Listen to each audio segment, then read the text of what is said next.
This is going to be the toughest fight of his career. Shut up, relax. The most embarrassing fight of his career.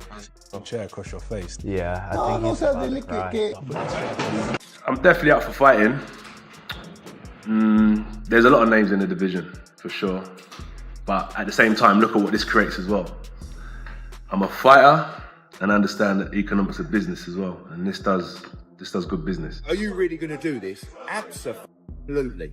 Are we going to do this? For a record payday? To go in and spark Jake Paul before we start the serious stuff in 2026? Don't tell me what we should and what we shouldn't be doing. Anthony Joshua has sent a chilling message Jake Paul's way. And this one isn't just for show. While Jake might be looking at this fight as the biggest bag of his career, Joshua's side is making it clear how dangerous this matchup really is. Eddie Hearn didn't sugarcoat anything, basically telling Jake to recognize the risks and understand that one clean shot from AJ can change everything. And it's not just Hearn raising alarms. Former pro Moses Adama also stepped in with a blunt reality check, warning that sharing a ring with Joshua isn't a playful challenge. It's a kind of decision that can come with serious physical consequences. And Anthony Joshua should not get in the way of Fury and Joshua, really, in my view. It's an absolute joke. It shouldn't be sanctioned. I really don't believe it should be sanctioned. I have a sneaking suspicion that it would be a very big fight. But the biggest thing is us rubbernecking to actually see if they do get to the point where they step in the ring together. Because Jake Paul's an area-level fighter, a British area-level fighter, and Anthony Joshua is still a killer and a live heavyweight. That should not be sanctioned anywhere in the world, in my view. It's dangerous, mate. Very dangerous. It brings the sport into disrepute. The people that are talking about organising that, they should have a real hard look at themselves. But even Eddie Hearn's kind of teasing he doesn't like it, but you can see the glitz No, man. of dollars. There's no price. There is no price. There shouldn't be. There's absolutely no price Agree with you. planet in order to make. Jake Paul stepping in against Anthony Joshua isn't just a bold career move. Many experts see it as a dangerous leap that could put his health on the line. Veteran analysts like Ariel Helwani have pointed out that Joshua's power, timing, and heavyweight experience create a serious threat, with the possibility of a devastating knockout being a very real concern. Has been beaten 3 times. The 4 fighters that he beat didn't come to win. So he's not in his prime, is he? He's literally at the end of his career, pretty much finished. And this is why taking this fight with you is telling you all you need to know. It's a cash out. He might as well just cream as much money as he can at the end of his career, fighting an absolute joke shop in clown world. When I beat Anthony Joshua, he says, every doubt disappears. Come on. I mean, if this is a straight up AJ versus Jake Paul, then we all know what should happen. This is a 1-round job because AJ, even though he's past his best, even though he's seen better days, he throws a nice 1-2 down the middle. He's got a nice bit of distance, and fake Paul can't fight. He just can't. I don't care what anybody tells me. He can't fucking fight. He lost to Tommy Fury for crying out loud. You can't jump in with Anthony Joshua now and expect to get a result. So, no doubt's gonna disappear. All that's gonna. Rising heavyweight Moses Adama even advised Paul to think about his long-term well-being before chasing a payday, cautioning that one wrong shot from a true heavyweight could leave lasting damage. And former champion Amir Khan didn't sugarcoat anything either. He warned that Joshua's power is on another level and suggested the physical consequences for Jake could be severe, potentially even affecting him beyond boxing. Joshua sparked him out in like 2 rounds. Really? Yeah. Why do you look surprised when I don't. I'm not disagreeing with you. I'm just saying. Come on, bro. You're fighting like one of the best heavyweight fighters in the world against a YouTuber. Like, come on. Like, respect the sport of boxing. And if AJ has to go in there and show these influencers that, listen, you can't fuck about with boxing. You know what I mean? Someone's gonna get hurt badly, and this could be one of the first fights where a fighter gets hurt badly, because if you look at the size difference and the power difference, I mean, bro, there could be brain damages going on there. I mean, AJ could hurt him badly, you know. When you look at Francis Ngannou, who's one of the most fearsome combat stars there is. I know it's MMA, but we saw what AJ did to Ngannou. So, and that's why you don't look. You can't be surprised if AJ is going to do the same to what's it called again? What? Anthony Joshua. The stakes go far beyond the paycheck. His legacy is on the line, and analysts like Johnny Nelson argue that he's walking into a no-win scenario. If the matchup with Jake Paul becomes competitive or takes longer than expected, Critics may claim Joshua is leaning more toward business than proving he's still among boxing's elite. I do believe it because AJ's involved, and I think AJ would struggle to. He's going to take enough flack over this, but again, it's money talk. So I think AJ will struggle because it's an all-win situation. If he goes in there and Jake Paul lasts the distance, what does he tell you about AJ? Apart from he's just earned an extra 15 million quid. If he goes there and struggles with Jake Paul, then what do you say about AJ? Your heydays are well and truly over. If he goes in there and knocks him out, then I'll say that's to be expected. So the glory, there's probably not much glory in it, apart from the haters of Jake Paul to say, right, we've got rid of this kid. I think it's very brave of Jake Paul. So now the problem child has got to believe this fight's actually happening. So now you've got our attention. So now you've got to back up the boast. It's not about, you're not playing tiddlywink. This is the only game you can't play. You can play football, golf. Johnny Nelson didn't hold back when breaking down Jake Paul's position in the sport.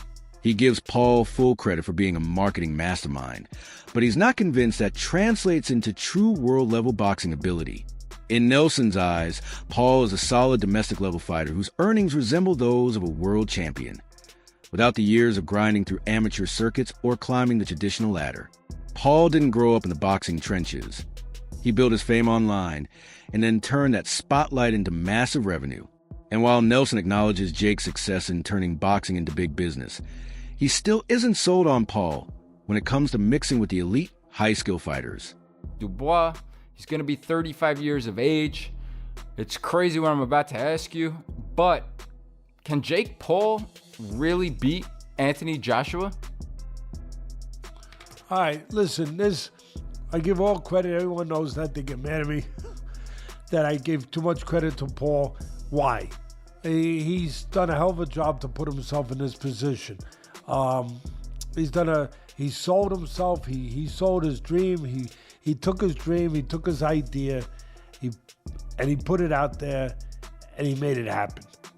Give him credit for that. And he made it happen. And he took risk along the way. Yeah, he picked his spots. He's in the driver's seat. He gets to pick his spots.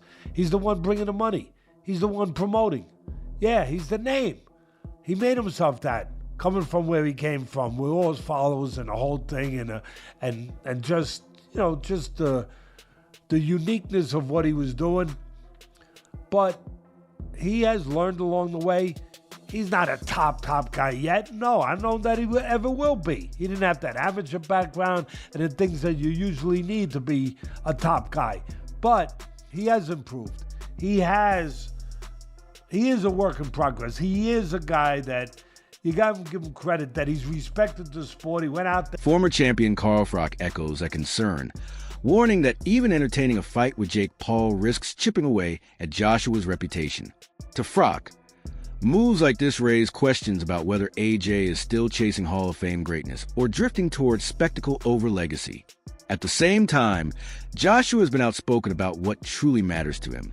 He's repeatedly said that above belts or headlines, his ultimate legacy is simple: walking away from the sport healthy. Burner's lit, like I've said. He's cashing out. And fair play to him, he's cashing out. But to what detriment to his legacy? A lot, really. Because if this is going to be his last fight, fighting this clown show, I mean, it's not ideal, is it? It's no ideal way to go out. But people would argue, well, he's just taking the money and running. So you can't really argue with that. So that's it for another episode of Froch on Fighting. I had to get my opinion out there because I know you've all been waiting for it. It's a shame, really. I'd like to see Anthony Joshua, actually, even though I don't believe he can do it. But when Eddie Hearn tells us that AJ is going to become a 3-time world champ, it'd be nice to see the rebuilding process and get back behind him.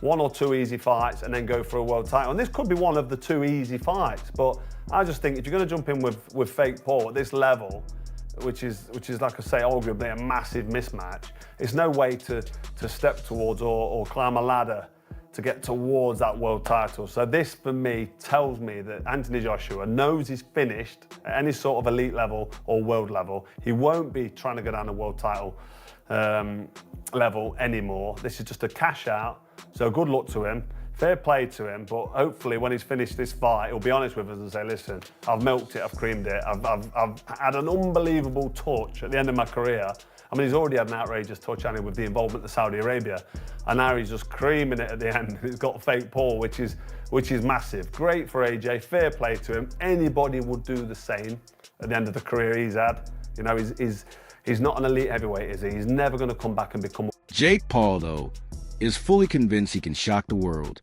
He's been pointing to what he believes are glaring weaknesses in Joshua's recent outings. On his podcast, Paul didn't hold back, claiming AJ has no chin, lacks real skill, and still fights too stiff. In Paul's view, Joshua's knockout loss to Daniel Dubois wasn't a fluke, but proof of fading durability, making this the perfect time to take him on. With his unorthodox style, unwavering confidence, and growing momentum, Paul insists he has a legitimate chance in a matchup most experts consider a massive gamble. Why is Jake Paul doing this? Well, I think it's because he genuinely believes there is a chance he can win this. I think he's calculated everything about Anthony Joshua's circumstances and he's gone, yeah, I actually think I can do this. I can leapfrog so many years of having to build and go through the ranks and do all that stuff by beating a shop-worn Anthony Joshua. And what are the factors in Jake Paul believing this? Well, it would be firstly that AJ received a loss in his most recent fight. Anthony Joshua's not been in the ring since September 2024, so over a year by the time him and Jake Paul get in the ring together. It will have been around 15 months. It was the manner of Joshua's loss where he looked terrible. He looked like a fighter that was well past his best. His timing wasn't there. He even looked a little bit chinny, dare I say. I mean, I still think he's got a good chin. The shot he took from Dubois was absolutely massive and would have knocked down many heavyweights. And he showed decent powers of recovery to get up and struggle through for as long as he did before his over-aggression and miscalculation with the type of shots he was using got him knocked out by Dubois. But if you're deluded enough like Jake Paul, then perhaps you look at that and go, he landed a massive right hand on Joshua's chin. Why can't I do the same? I believe myself to be a very big puncher. And it's that old saying, isn't it? You know, you shoot for the stars, you might at least land on the moon. And I think that's kind of why Jake Paul's maybe got to where he is in life, because he does have too much self-confidence. He does believe in himself. Well, Jake Paul insists this fight is his ultimate chance to silence every critic who's ever said he only targets smaller guys or faded names. In his mind, stepping in with Anthony Joshua, a real heavyweight, a former unified champion, is the moment he proves he belongs on the biggest stage. Paul says that if he beats Joshua, the conversation changes forever. After this, nobody can deny me, he claims. Fight a real boxer. They said, fight someone your size. They said, fight a world champion. We looked at a long list of supposed... Teddy Atlas has a cautiously curious view of Jake Paul versus Anthony Joshua. He admits the leap in experience and talent might be too extreme for Paul, but he isn't completely writing off the matchup either. Atlas highlights Joshua's recent knockout defeat and extended time away from the ring, hinting that lingering doubts or old shadows could leave AJ vulnerable. While he still sees Joshua as a superior technician and the heavier puncher, Atlas says he's genuinely interested to see which version of Joshua shows up and whether those weaknesses can be exploited. Having said all of that, this might be a step too far. Now, when I say it, I'm also... I try to be responsible. I've been in this game 50 years, so I know where not to step, where you could twist an ankle, or worse, you could break a leg or fall down. When I say that with the understanding, too, that Joshua's coming off being knocked out. Joshua hasn't fought for a year, right? But it's about a year.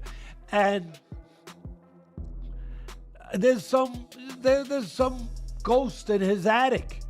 There are. I mean, I don't know. I don't know if he's gotten rid of some of them, but I know that in the position of a fighter coming where he's coming from, there are ghosts in your attic. I don't know if those ghosts are still taking up space. I don't know if maybe there could be no better exorcism for those ghosts than fighting a Jake Paul. That might be just the exorcism you need to clear out the attic. I don't know. That's the problem. We don't know. That's the mystery part of this. That's what makes it so... It makes it two things at once. Intriguing and in some ways... Atlas is clear on one thing. Jake Paul isn't destined to become a top-tier boxer. He gives Paul credit for his dedication, his work ethic, and the fact that he's treated the sport with respect, but he still sees him as a work in progress rather than a future world-level contender. In Atlas's view, Paul has built a smart promotional empire and positioned himself brilliantly in the business side of boxing. But when the conversation shifts to elite, high-skill fighters, Atlas stays realistic. He doesn't believe Paul can just walk in and beat top names, no matter how confident he is. Does it for this week's recaps and previews. I want to throw one more thing at you, and that's the news. It's been out there for about a month or so, and it's picking up more steam. Jake Paul, Anthony Joshua.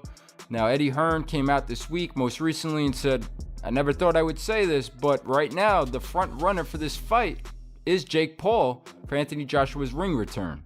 Joshua coming up almost on a year in September since his KO loss to Daniel Dubois. He's going to be 35 years of age. It's crazy what I'm about to ask you, but can Jake Paul really beat Anthony Joshua? All right, listen, I give all credit. Everyone knows that. They get mad at me that I gave too much credit to Paul. Why? He's done a hell of a job to put himself in this position. He sold himself. He sold his dream. He took his dream. He took his idea. And he put it out there, and he made it happen. Give him credit for that. And he made it happen. And he took risk along the way. Yeah, he picked his spots. He's in the driver's seat. He gets to pick his spots. He's the one bringing the money. He's the one promoting. Yeah, he's the name. He made himself that, coming from where he came from, with all his followers and the whole thing, and just the uniqueness of what he was doing. But he has learned along the way. He's not a top guy yet. No, I don't know that he ever will be. He didn't have that amateur background and the things that you usually need to be a top guy. But he has improved. He is a work in progress. He is a guy that you got to give him credit that he's respected the sport. He went out. Boxing commentator Aid Oladipo has been straightforward about the potential matchup. He believes that if Jake Paul and Anthony Joshua actually face off, Joshua would likely end the fight quickly. In a recent interview, Oladipo stressed that Paul's confidence doesn't match the real danger taking on a former heavyweight champion, even going so far as to suggest AJ could score a knockout within the opening 30 seconds. While Oladipo acknowledges Paul's courage in calling out a much bigger opponent, he clearly leans toward Joshua's experience and power dominating the bout on the financial side. Jake Paul has dropped a staggering figure, claiming the fight could be worth as much as $267 million. Reports estimate that both fighters might earn around $92 million each, but Paul's own statements have fueled speculation that the total revenue, including streaming rights, pay-per-view, and other deals, could be much higher. If accurate, this would make their clash not only a major sporting event, but one of the richest fights in boxing history. AJ versus Jake Paul. Jab. AJ. Defense. AJ. Chin. AJ. Footwork. AJ. Boxing IQ. AJ. Personality. Jake Paul suffers a heavy loss to Anthony Joshua. It could seriously damage his drawing power. Right now, he's one of the few crossover fighters who can guarantee big pay-per-view numbers thanks to his massive social media following. But a high-profile defeat against a legitimate heavyweight like AJ would give critics plenty of ammunition. They could argue that Paul isn't durable, isn't elite, and can't compete with top-tier pros. Even his celebrity appeal might take a hit, and casual fans could stop tuning in if they see him as just a YouTuber playing boxer. Promoter Eddie Hearn has even warned that a poor showing could put an end to Paul's boxing brand. Ultimately, the proposed fight between Jake Paul and Anthony Joshua is far more than a spectacle. It's a high-stakes gamble. For Paul, it's a chance to finally prove himself in real boxing. For Joshua, the main motivation appears financial, with the potential for a massive payday. But mistakes could damage his reputation, and critics caution that Paul faces serious physical risks given the huge differences in experience, power, and size. While the fight promises enormous attention and revenue, many in the boxing world view it as a risky clash driven more by money than sport. Even from a technical perspective, Paul's limitations are clear. Observers note that while he can throw punches and stage a fight, his fundamentals are lacking. His defense is porous, his punch is telegraphed, and his technique falls short compared to professional-level standards. against an opponent of his own size. Or worse, a true heavyweight like Joshua. These flaws could be brutally exposed. Like Jake Paul, that's serious. He can't really box. He can have a little fight, he can have a swing. He swings away, stands up straight, and he throws punches, but it's not professional boxing. Because when I watch him box, he's just so much wrong. It's just, everything's wrong. It's so bad. He's got leaky defence. He telegraphs his punches. Like, you put him in with someone his own size, it was a professional, and it's a mismatch. And you'll see that if he ends up fighting somebody. Tommy Fury, bless him, he's a pro boxer, but he's inexperienced. He's got no amateur pedigree. He's a raw novice, or maybe just above the raw novice. I was saying earlier, where would I put him in terms of levels? He'd do well to win a British title.